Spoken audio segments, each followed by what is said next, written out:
Mariam came from a small, dusty village not far from town, a place where everyone knew everyone's story, and privacy was a luxury no one could afford.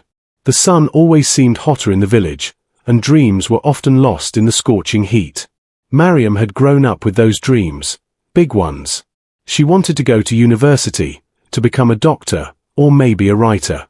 But dreams like that didn't belong to girls like her. Her stepmother, Madam Rachel, made sure of that. Rachel was the type of woman who smiled with her lips but never with her eyes. When she adopted Mariam 15 years ago, it wasn't out of love. It was because she and her husband couldn't have children, and the pressure from society was crushing. Mariam's real parents had died in a fire, and her uncle, believing he was giving her a better life, handed her over to Rachel. He couldn't have been more wrong. Rachel treated Mariam like a servant. She was never hugged, never praised, never loved.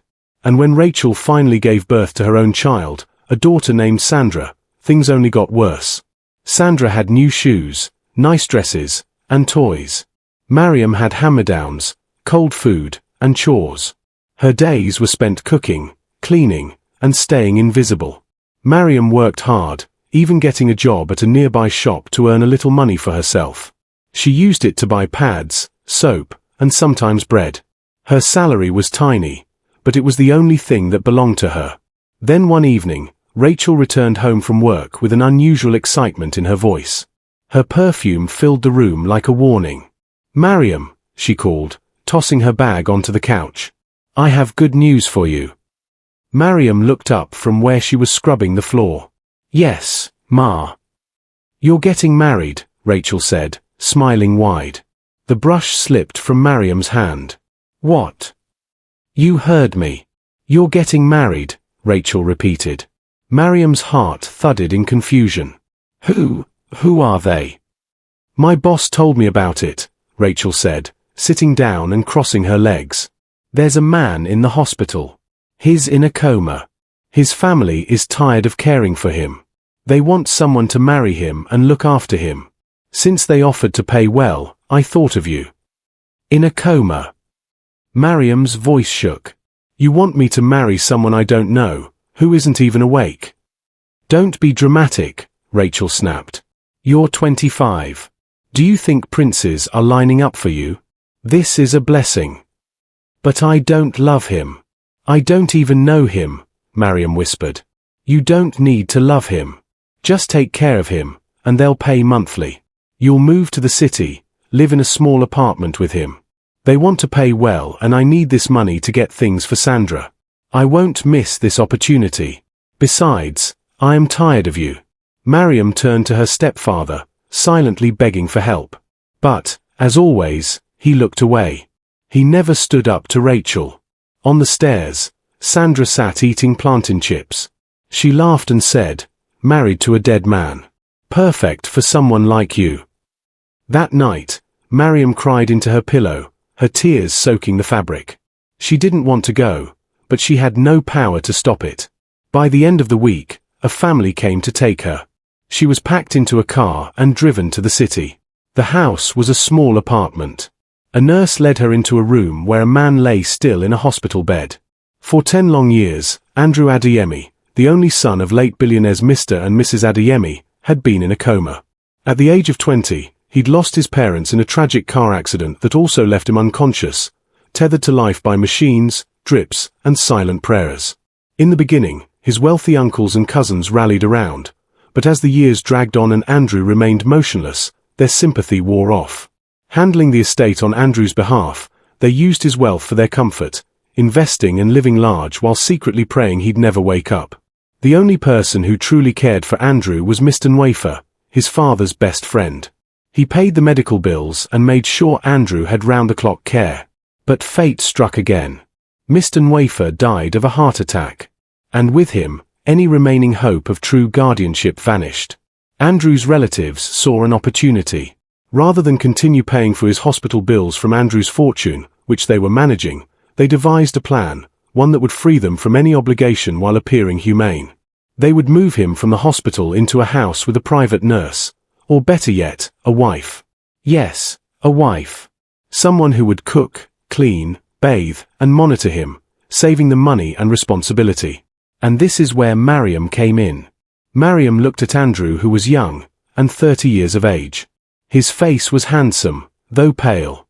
Machines beeped softly beside him. "This is your husband. The wedding ceremony will be organized next week," the nurse said to Mariam gently. Mariam stood frozen. How could they force to take care of an almost dead man? She felt like running away, but where to? They had already paid dowry. Next week came and Mariam was officially married to Andrew. The ceremony took place in the small apartment she and Andrew were to live in. Only Andrew's relatives were present, and they told Mariam to take good care of him, though they wished he could die. They had initially planned to kill him, but they felt it would raise so much suspicion. If Andrew could die in the hands of Mariam, it would make it better for them. Mariam sat alone with Andrew in the night, still in her wedding gown, looking at him, thinking about her life and what next would become of her. At first, Mariam hated everything about her new life. She felt abandoned, used, and afraid. She didn't know the man she had been forced to marry. He couldn't speak. He couldn't move. He just lay there in a big, quiet room, hooked up to machines that beeped softly day and night. But after a few days, Mariam began to notice something. No one shouted at her. No one called her names or made her sleep in a dusty storeroom.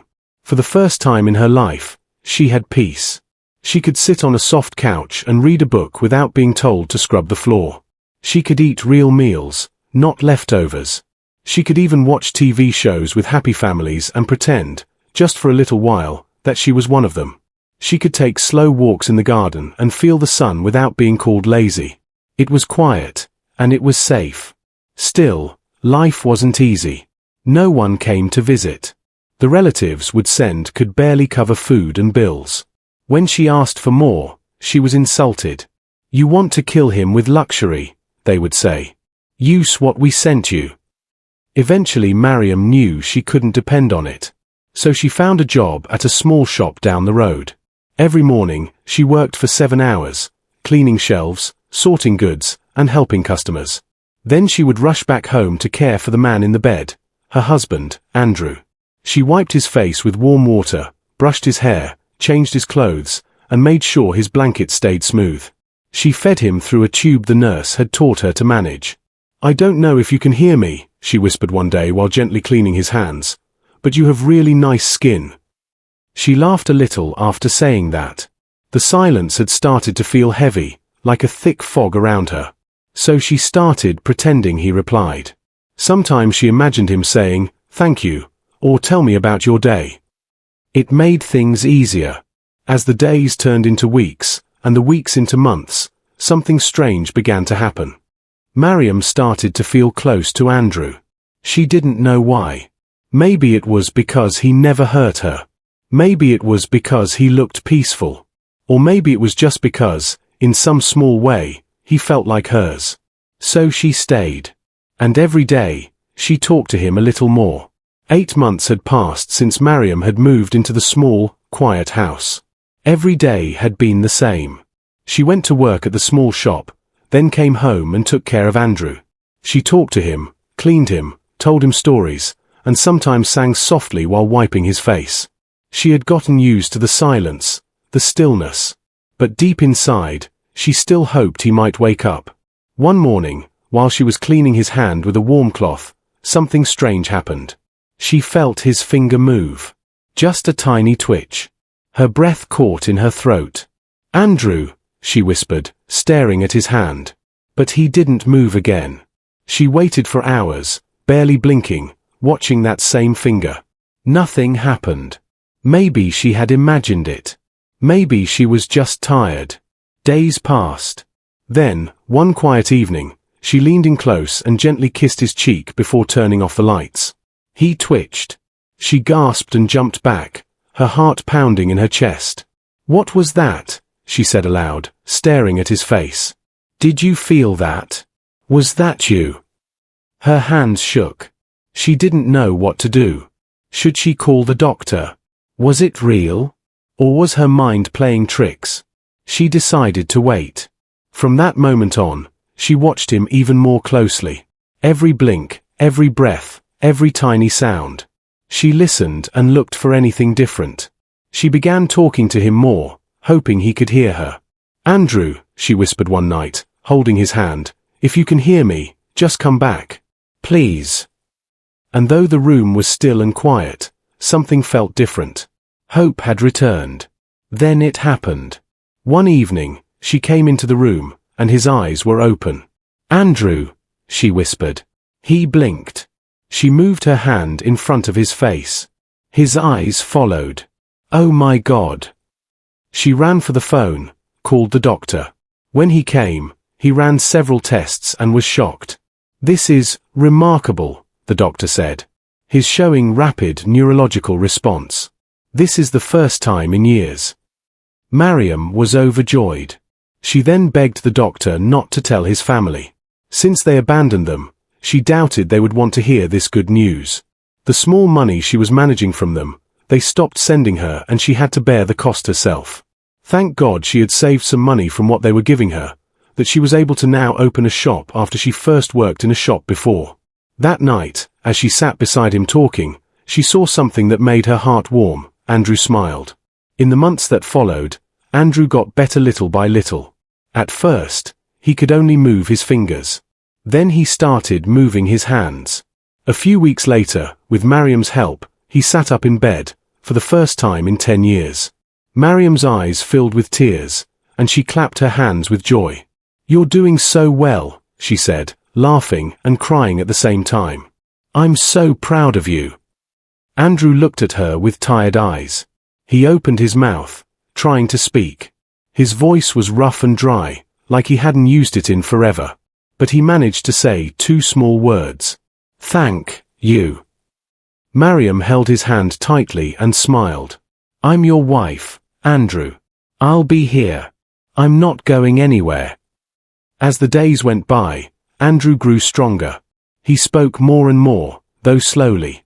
He told Mariam about his past, his family, the car accident that had put him in a coma. Then one night, while they sat together in the quiet room, Andrew said something that made Mariam freeze. "They wanted me dead," he said softly. "My uncles. They wanted my father's money. But my dad left a will. Everything was meant for me. Why didn't they just take it?" Mariam asked. She was surprised to know how rich he was.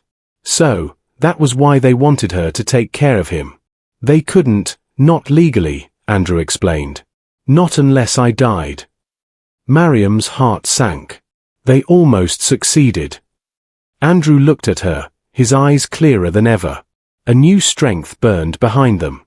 "But I'm alive," he said, his voice firm. "And now, I want everything back." Mariam squeezed his hand. For the first time, she wasn't just caring for him. She was standing beside him. They began planning. Andrew was determined to reclaim what was his. But they needed proof. Documents. Witnesses. "They moved all my assets. They may have even forged papers," he said. "We'll find a way," Mariam promised. But Andrew was cautious. "We can't alert them yet. Not until I'm strong. They might come after us." So they trained in secret. He exercised daily.